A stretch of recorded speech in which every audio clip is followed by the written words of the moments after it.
अल्हम्दुलिल्लाहि व कफ़ा व सलामुन अला इबादिहिल्लज़ीना इस्तफ़ा अम्मा बाद अऊज़ु बिल्लाहि मिनश शैतानिर रजीम बिस्मिल्लाहिर रहमानिर रहीम इन्ना इद्दतश-शुहूरि इंदल्लाहि इस्ना अशरा शहरन फ़ी किताबिल्लाह यौम ख़लक़स समावाति वल अर्ज़ मिन्हा अर्बअतुन हुरुम ज़ालिकद्दीनुल क़य्यिम फ़ला तज़लिमू फ़ीहिन्ना अनफ़ुसकुम व क़ाला अन्नबिय्यु सल्लल्लाहु तआला अलैहि वसल्लम अफ़ज़लुस सियामी बाद शहर रमज़ान सियामु शहरिल मुहर्रम औ कमा क़ाला अलैहिस्सलातु वस्सलाम। मेरे मोहतरम बुज़ुर्गों और दोस्तों और स्टेज पर तशरीफ़ फरमा मुअज़्ज़ज़ उलमाए किराम,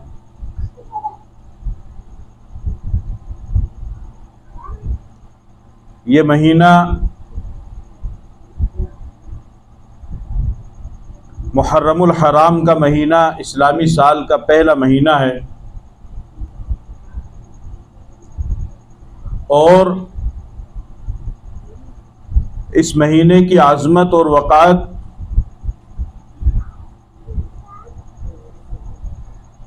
सिर्फ़ उम्मत मुहम्मदिया के साथ मखसूस नहीं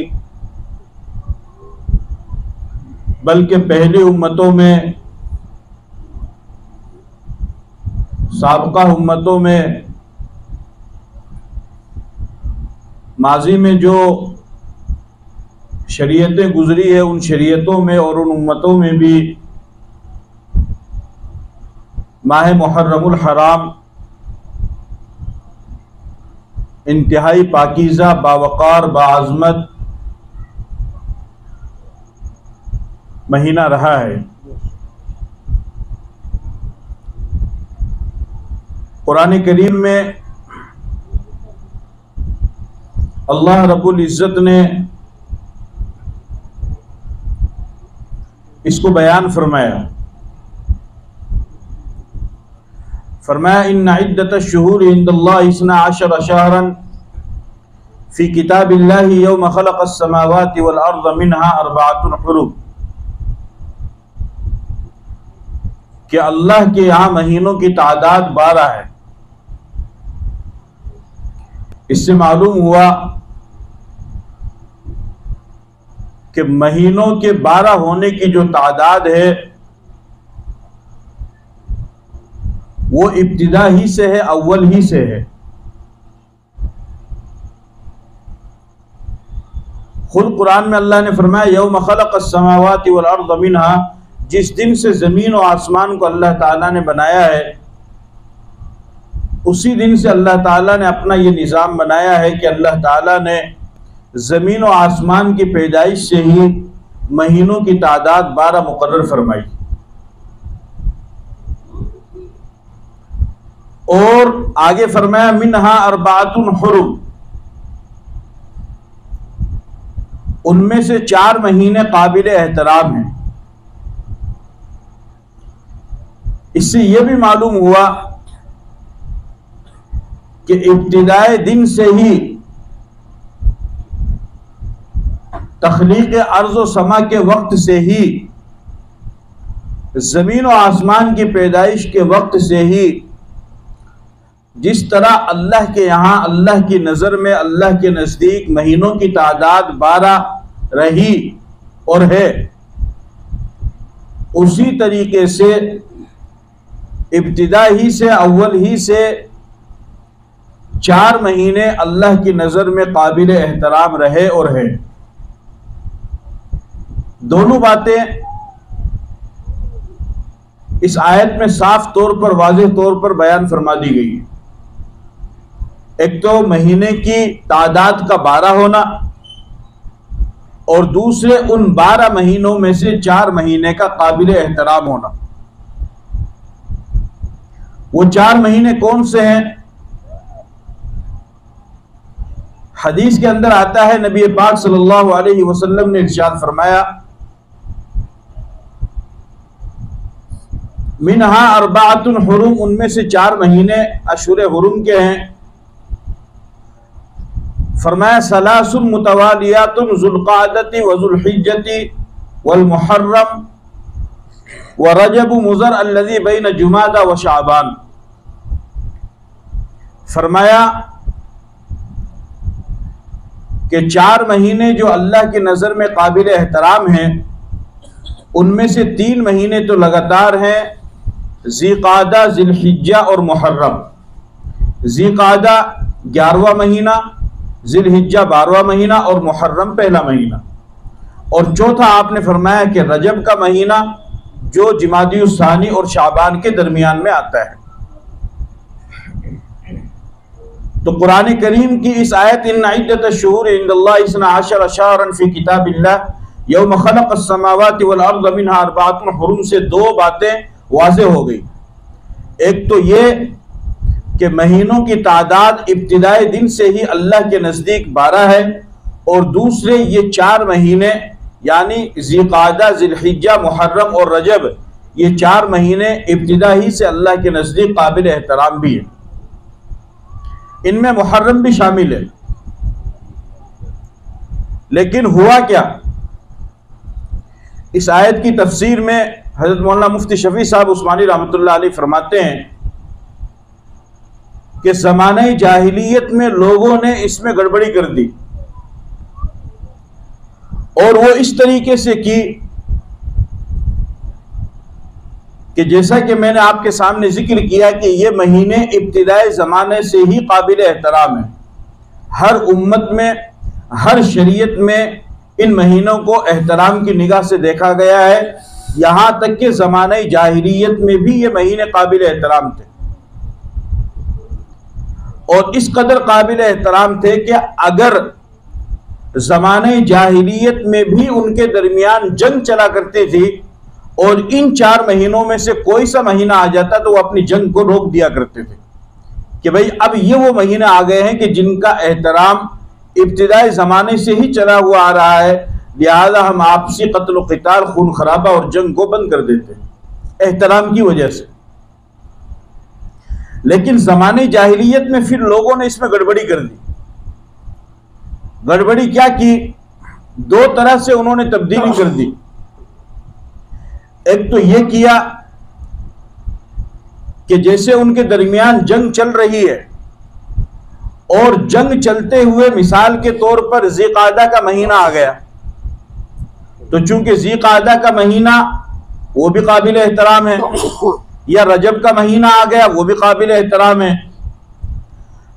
अब चूंकि जंग चला करती थी तो इस महीने के काबिल एहतराम होने की वजह से उनको जंग को रोकना ज़रूरी था, लेकिन वो अपनी मनमानी करने के लिए, अपनी नफसानी ख्वाहिशात को पूरा करने के लिए उन्होंने ये किया कि महीने को तब्दील कर दिया।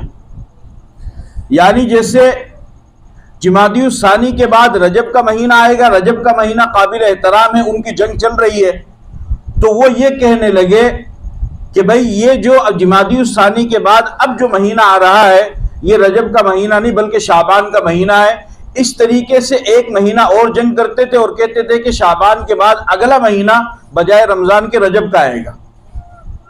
या इसी तरीके से ज़िक़ादा का महीना आ गया, या ज़िलहिज का या मुहर्रम का महीना आ गया, तो फिर वो उस एहतराम वाले महीने को आगे पीछे कर देते थे कि हमारे दरमियान जंग चालू रहे और हम इस महीने को तब्दील करके आगे इसको बढ़ा देते हैं या पीछे कर देते। एक गड़बड़ी तो उन्होंने ये की।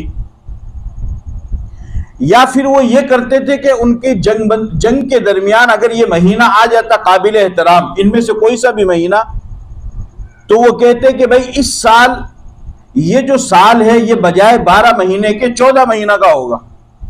कितने महीने का होगा? 14 महीने का होगा। तो इस तरीके से वो 2 महीने और ज्यादा बढ़ा दिया करते थे, जबकि ये आयत ये बताती है कि इब्तिदाई जमाना से ही अल्लाह की नजर में महीनों की तादाद कितनी है? 12 है। लेकिन वो अपनी जंग को जारी रखने के लिए महीनों को 14 कर दिया करते थे या 15 कर दिया करते थे। ये 2 गड़बड़ी उन्होंने की। अपने हिसाब से जमानी जाहिलियत में चलता था। यहां तक के नबी पाक सल्लल्लाहु अलैहि वसल्लम दुनिया के अंदर मबऊस हुए, आपने नबूवत का ऐलान किया, लोगों को दावत दी। सन 8 हिजरी में मक्का फतह हुआ और सन 9 हिजरी में हुजूर सल्लल्लाहु अलैहि वसल्लम ने हजरत अबू बकर सिद्दीक रजी अल्लाह ताला अन्हु को अमीरुल हुज्जाज बनाकर, हाजियों का अमीर बना करके हज करने के लिए भेजा, जबकि वो कायदे से जिलहिज का महीना था। जिलहिज में ही होता है हज, कुर्बानी और हज दोनों अमल जिलहिज्जा में होते हैं। लेकिन ज़माने जाहिलियत के गलबे की वजह से या ज़माने जाहिलियत से जो लोग मुतासिर थे, उन्होंने उस वक्त भी उसको अपने एतबार से जिलहिज का महीना कर रखा, ज़िक़ादा का महीना कर रखा था, सन 9 हिजरी में। उसके बाद सन 10 हिजरी में हुजूर सल्लल्लाहु अलैहि वसल्लम ने खुद हज किया और तमाम जगह पर ऐलान कर दिया गया कि इस साल पैगंबर खुद हज करने वाले हैं, लिहाजा जिनसे जिस तरह भी हो सके ज़्यादा से ज़्यादा पैगंबर के साथ हज करने की कोशिश करें।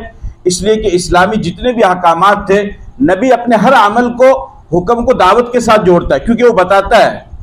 तो सारे अहकामात तो पैगंबर ने बता दिए, नमाज ऐसे पढ़नी है, रोज़ा ऐसे रखना है, ज़कात ऐसे अदा करनी है। अब सिर्फ एक हुक्म बाकी रह गया था हज का, तो उसको भी अमली तौर पे करके दिखाना था, क्योंकि आइंदा फिर हुजूर की वफात होने वाली थी।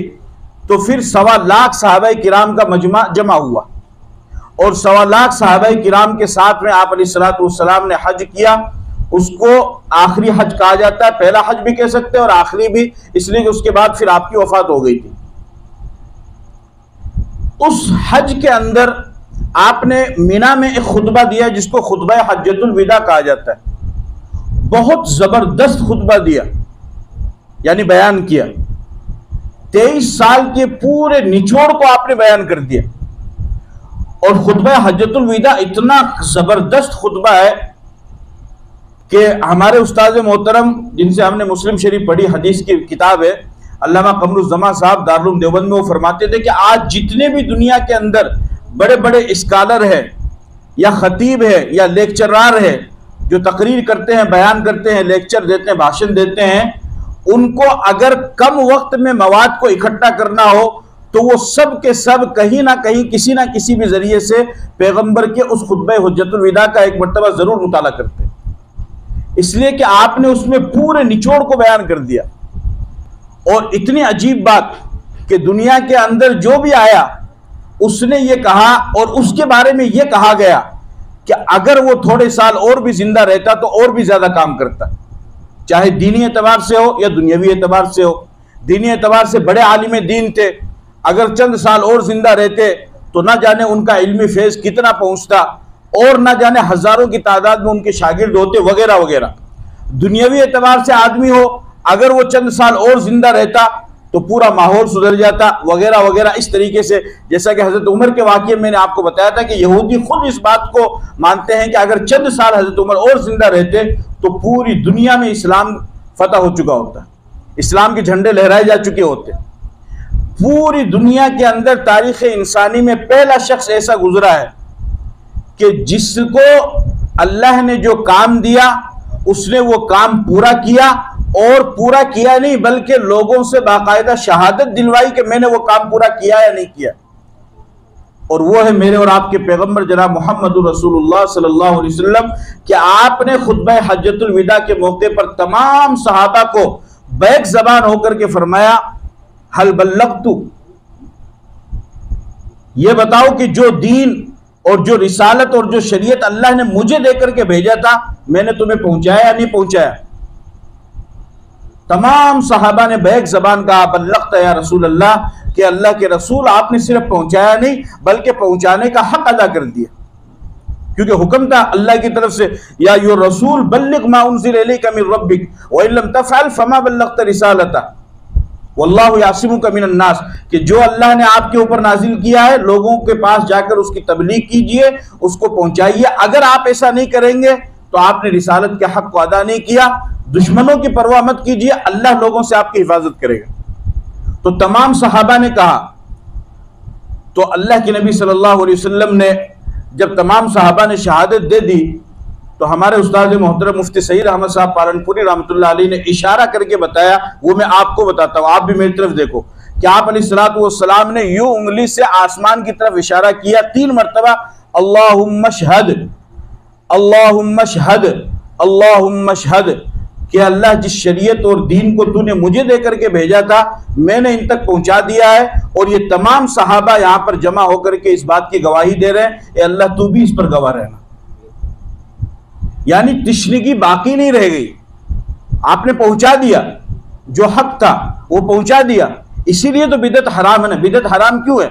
इमाम मालिक फरमाते हैं कि बिदाती ये साबित करना चाहता है कि नाऊज़ बिल्लाह पैगंबर को दीन के इस जुज़ का इल्म था नहीं, अब मैं इसको दीन बना करके पेश कर रहा हूं, तो गोया कि वो नबूवत की तनकीस कर रहा है, नबूवत को वो नाकिस बतला रहा है। जबकि पैगंबर ने हज्जतुल विदा के मौके पर तमाम सहाबा के सामने कहा, और तमाम सहाबा ने कहा कि आपने दीन पहुंचा दिया है। तो उस मौके पर आप अलैहिस्सलातु वस्सलाम ने खुतबा दिया, उसको खुतबा हज्जतुल विदा, बहुत जबरदस्त खुतबा है। इन्न दिमाअकुम व अमवालकुम व अराज़कुम हरामुन अलैकुम कहुरमति यौमिकुम हाज़ा फी शहरिकुम हाज़ा फी बलदिकुम हाज़ा। तुम्हारा खून, तुम्हारी जान, तुम्हारा माल, तुम्हारी इज्जत, ये सब हराम है। जिस तरीके से आज का महीना मोहतरम है, आज का दिन मोहतरम है, और आज की ये जगह मोहतरम है, इस तरीके से तुम्हारी यानी मुसलमानों की तमाम चीज़ें मोहतरम है। ला तजअलू बादी कुफ़ारा यज़रिबु बाज़ुकुम रिक़ाब बाज़, मेरे बाद काफिरों वाले काम ना करना कि तुम आपस में एक दूसरे की गर्दन मारने लग जाओ, ऐसे काम ना करना। एक तवील खुतबा दिया आपने। उस खुतबे में आप अलैहिस्सलातु वस्सलाम ने ज़माने जाहिलियत में इन लोगों ने जो गड़बड़ की थी उसको आपने सही किया। और बुखारी की रिवायत है, आप अलैहिस्सलातु वस्सलाम, अबू बकर रज़ियल्लाहु ताला अन्हु सहाबी थे, वो भी वहीं पर थे। वो फरमाते हैं कि आप अलैहिस्सलातु वस्सलाम ने खुतबा दिया, और फिर आपने फरमाया इन्न ज़माना क़द इस्तदारा काहियतिही यौम ख़लक़स समावाति वल अर्ज़ मिनहा अर्बअतुन हुरुम सलासुन मुतवालियातुन ज़ुल्क़ादा व ज़ुल्हिज्जा वल मुहर्रम व रजब अल्लज़ी बैन जुमादा व शाबान। आपने फरमाया कि लोगों सुन लो, ज़माना अपनी उस हालत पर आ चुका है जिस हालत पर उस दिन था जिस दिन अल्लाह ने ज़मीन और आसमान को पैदा किया, यानी महीने के यानी साल के 12 महीने अल्लाह की नज़र में पहले भी मुतय्यन है, और अब इस्लाम के आने के बाद में भी 12 महीने ही साल के होंगे, उससे कम या ज़्यादा नहीं होंगे। क्यों? इसलिए कि 9 हिजरी में जब आपने अबू बकर सिद्दीक को भेजा तो उन लोगों ने क्या कहा कि ये ज़िलहिज का नहीं ज़िलक़ादा का महीना है, जबकि वो था किसका?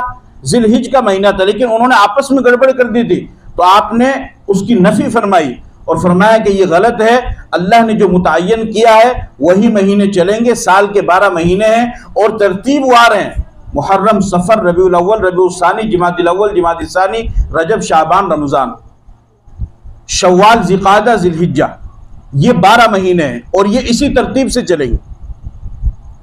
फिर अल्लाह ने आगे भी फरमाया फला तज़लिमू फ़ीहिन्ना अनफुसकुम,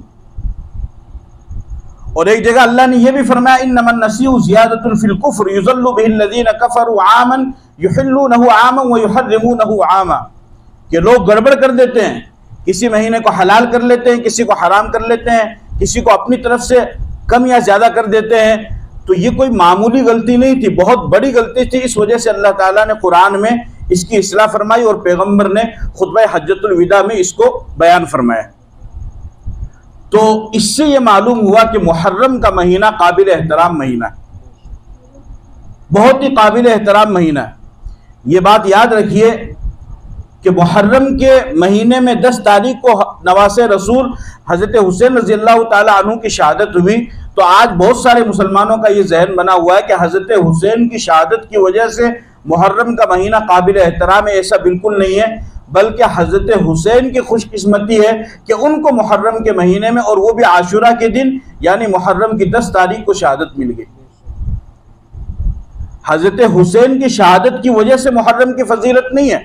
मुहर्रम की फजीलत तो जिस दिन अल्लाह ने ज़मीन और आसमान को बनाया उसी दिन से, बल्कि बीच में जाहिलों ने, ज़माने जाहिलियत में लोगों ने गड़बड़ की, तो पैगम्बर ने खुतबे हज्जतुल विदा में उसकी इस्लाह फरमाई कि नहीं तुम गड़बड़ कर रहे हो, कभी 14 महीना कर दिया, कभी महीने को आगे पीछे कर दिया, ऐसा नहीं चलेगा। 12 महीने मुतय्यन है, उनमें से ये 4 महीने हैं काबिल एहतराम थे, है और रहेंगे।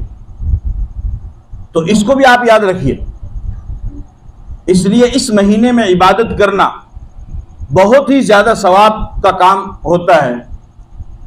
और मुस्लिम शरीफ की रिवायत है, आप अलैहिस्सलातु वस्सलाम से पूछा गया, हज़रत अबू हुरैरा फरमाते हैं अय्यु सलाती अफजल बाद सलातिल मकतूबा, कि या रसूल अल्लाह ये बताइए कि फर्ज नमाजों के बाद सबसे अफजल नमाज कौन सी है।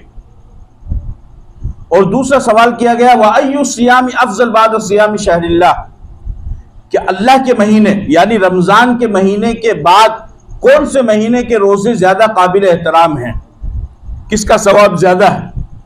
आप अलैहिस्सलातु वस्सलाम ने उसका जवाब दिया। आप अलैहिस्सलातु वस्सलाम ने फरमाया कि अस्सलातु फी जौफिल लैल अफजल बाद अस्सलातिल मक्तूबा, कि तहज्जुद की नमाज पढ़ना फर्ज नमाजों के बाद सबसे ज्यादा अफजल। फर्ज नमाजों की तो बराबरी की नहीं जा सकती, इसलिए कि वो तो फर्ज है। फर्ज नमाजों के बाद नफल में जितनी भी नमाजें हैं, इशराक है, चाश्त है, अवाबीन है, सलातुल हाजत है या सलातुल शुक्र है, सलातुल तौबा है, बहुत सारी नमाजें नफल आप किसी भी नियत से पढ़ सकते हैं। नफल नमाज बशर्ते कि वो काम जायज़ हो और खुलासा उसका सलातुल हाजत का हो जाता है, भाई इस हाजत से ये पढ़ रहे हैं। अगर कोई नियमत मिली है, शुक्राने पे पढ़ रहा है, औलाद हुई है तो सलातुल शुक्र हो जाएगी। इन तमाम नमाजों में सबसे ज्यादा फजीलत वाली और सवाब वाली जो नमाज है वो तहज्जुद की नमाज। कौन सी नमाज है? तहज्जुद की नमाज है। उसका जो असल वक्त है वो तो फजर में सहरी का वक्त खत्म होने से पहले है, असल उसका जो वक्त है, क्योंकि उस वक्त मीठी नींद आती है, तो उस वक्त अल्लाह के बंदे खड़े होते हैं, उठते हैं और तहज्जुद पढ़ते हैं। और याद रखिए कि दुनिया के अंदर जितने भी लोगों ने इनकलाब बर्पा किया है, चाहे मर्द हो या औरत हो, उन्होंने सुबह के वक्त में मुसल्ले को आबाद किया है। और ये नसीब यूं नहीं होता है, ये जब आप अल्लाह वालों की सोहबत में रहेंगे या खानकाहों में जाएंगे या फिर तबलीग में जाएंगे, तो वहां पर आपको सुबह के वक्त में उठने की जो लज्जत है वो हासिल होगी। उसका मुकाबला ही नहीं किया जा सकता है कि उस वक्त उठ करके अगर कोई इंसान अपने आंसू बहा दे कि जिस वक्त सारी दुनिया सोई हुई हो और ये अल्लाह के सामने गिड़गिड़ा रहा हो। आहे सहरगाही उसको कहा जाता है, आहे सहरगाही, कि सुबह के वक्त में ये काम करना, अल्लाह के सामने उठ करके गिड़गिड़ाना, रोना, कोई मामूली चीज नहीं है, बहुत बड़ा काम है। नबी पाक सल्लल्लाहु अलैहि वसल्लम के ऊपर तो तहज्जुद की नमाज फर्ज थी, उम्मत पर तो फर्ज नहीं है, लेकिन हुजूर अलैहिस्सलातु वस्सलाम के ऊपर तहज्जुद की नमाज फर्ज थी। उसका असल वक्त वो है। और वैसे अगर सुबह उठने पर कोशिश तो उसी की जाए, लेकिन अगर सुबह उठने पर यकीन ना हो और ऐसा लगता हो कि सुबह नहीं उठ पाएंगे, तो फिर मुल्ला अली कारी रहमतुल्लाह अलैह फरमाते मिरकातुल मफाती में, माकाम बादल इशाई फहुवा मिनल लैल, कि इशा की नमाज से, सुन्नत नफल वगैरह से फारिग होने के बाद अगर कोई इंसान 2 रकात नफल तहज्जुद की नीयत से पढ़ ले तो अल्लाह उसको भी तहज्जुद का सवाब दे देंगे। लेकिन जो असल वक्त है वो तो सुबह का है। उसकी ज्यादा से ज्यादा 12 रकातें और कम से कम 2 रकातें हैं, यानी 2-2 रकात करके आप 12 रकात पढ़े, या फिर 8 पढ़े या 4 पढ़े नहीं, और अगर बिल्कुल वक्त नहीं है तो 2 रकात, लेकिन दुआ मांगी, इसलिए कि वो है दुआ का वक्त और उस वक्त दुआएं कबूल होती है। अगर आप किसी बड़े काम को लेकर के चलना चाहते हैं, बड़े काम को करना चाहते हैं और बहुत ज्यादा बड़ा मसला आपके सामने पेश आ गया है, तो फिर वो जैसा कि उलमाए किराम फरमाते हैं कि दिन में लोगों से मुलाकात करो और रात में अल्लाह से मुलाकात करो। तो तहज्जुद की नमाज सबसे ज्यादा सवाब इसका है। यहां पर एक और गलती की इस्लाह कर दूं तो शायद मुनासिब होगा, वो ये कि हमारे समाज में, हमारे माशरे में, खास तौर पर औरतों में ये बात मशहूर है कि सलातुत तस्बीह का बहुत बड़ा सवाब है, और नफल तो दरकिनार, वाजिब सुन्नत की तो खैर जमात ही नहीं होती, वाजिब तो दरकिनार, फर्ज से भी ज्यादा बाज दफा उसको अहम समझती है औरतें। हफ्ते में एक दिन कहीं पर कोई आपा जान आ गई, टोंक वाली या जयपुर वाली कोई दूसरी, उसने जमात करा दी और ये जाकर के जमात कर ली, और साहब हमने बहुत बड़ा काम कर दिया, फर्ज का ठिकाना नहीं। फर्ज, ये नफल जितनी भी नमाजें, चाहे वो तहज्जुद हो, सलातुत तस्बीह, कोई सी भी नमाज हो, ये प्लास्टर के ऊपर पेंट है, प्लास्टर है फर्ज। जब आपने प्लास्टर ही नहीं किया तो पेंट कहां से कर रहे हो? पहले प्लास्टर करो, यानी फर्ज को अदा करो, उसके बाद में फिर जो भी नफल पढ़नी है पढ़ो, उसमें कोई फर्ज को छोड़ करके अगर कोई लंबे नवाफिल के अंदर लगा हुआ है उसको कोई फायदा नहीं होगा। पहले फर्ज को अदा करो। और सलात तस्बीह में भी याद रखो कि सलात तस्बीह भी बेशक एक नफल नमाज है, उसका भी सवाब है। आप अलैहिस्सलाम ने फरमाया कि हो सके तो रोजाना, हो सके तो हफ्ते में एक दिन, हो सके तो महीने में एक दिन, हो सके तो साल में एक मरतबा, और हो सके तो जिंदगी में एक मरतबा इसको जरूर पढ़ लेना। उसमें तीसरा कलमा पढ़ा जाता है, उसका भी एक तरीका है। उसमें थोड़ा टाइम भी लगता है 5-10 मिनट का, और अगर कम रफ्तार से पढ़े तो थोड़ा ज्यादा टाइम भी लग जाता है। और उससे बड़ी मुसीबत यह है कि औरतें इस नमाज को जमात के साथ अदा करती है। सलात तस्बीह की नमाज जमात के साथ अदा करती है, और वो आपाजान आ जाती है। वो आपाजान कौन सी? जिसने थोड़ा बहुत तालीमुल इस्लाम पढ़ लिया वो आपाजान है। आपाजान, अरे भाई यानी और ज्यादा टोंक वाली मशहूर है उधर उस तरफ, तो टोंक वाली आपाजान। औरतों की फर्ज नमाज की जमात नहीं आई है, नफल की नमाज जमात कहां से हो जाएगी बताओ आप? भाई औरतों की तो फर्ज नमाज की भी जमात नहीं है। यहां तक उलमा किराम ने मसला लिखा है, उलमा बैठे हैं, फिक़ह में यह मसला भी लिखा हुआ है कि अगर एक आदमी नमाज पढ़ रहा, आप नमाज पढ़ रहे हैं और आपके बगल में कोई गैर महरम औरत आकर के खड़ी होगी तो आपकी नमाज फासिद हो जाएगी। इतना खतरनाक मामला है। औरतों की फर्ज नमाज की भी जमात नहीं होती है। क्यों? इस वजह से कि औरत की आवाज पर्दा है, इसलिए औरत अजान भी नहीं दे सकती है, क्योंकि उसकी आवाज पर्दा है। जब वो अजान देगी तो उसकी आवाज को गैर महरम सुनेंगे, जब वो नमाज पढ़ाएगी तो भी उसकी आवाज बाहर जाएगी, उसको गैर महरम सुनेंगे। औरतों की फर्ज नमाज की जमात है ही नहीं। जब औरतों की फर्ज नमाज की जमात नहीं है तो नफल नमाज की जमात कहां से आ गई भाई? और नफल नमाजों में भी सबसे अहम और अफजल नमाज पैगंबर की हदीस की रोशनी के मुताबिक तहज्जुद की नमाज है। उसमें जमात के साथ नहीं है तो सलात तस्बीह तो बहुत बाद में रह गई। खुल करके सुन लीजिए, साफ सुथरा मसला बता रहा हूं। सलात तस्बीह की नमाज जमात के साथ पढ़ना औरतों के लिए गुनाह है, गुनाह है, गुनाह है, जायज नहीं है। किसी आपाजान ओपाजान के चक्कर में मत आओ। और सलात तस्बीह पढ़ के चली गई, वो 10 बीवियों की कहानी बता के चली गई, उसके शौहर ने ऐसा किया तो वो मालदार हो गई। वो तो मालदार हो गई, उसको 5-10 सूट मिल गए, आपकी बीवी को क्या मिला? आपकी बेटी को क्या मिला? हकीकत तो यही है ना भाई। वो तो 10 बीवियों की कहानी ऐसी घड़ी हुई है कि उससे बढ़िया तो आदमी अली बाबा और 40 चोर की कहानी पढ़ ले। वो भी वैसी है और वो भी वैसी है। उसका यानी उलमा बैठे यहां पर, आप इनसे मालूम करें कि उसकी कोई हकीकत नहीं है, मन घड़त झूठी कहानी, सारी मन घड़त कहानी।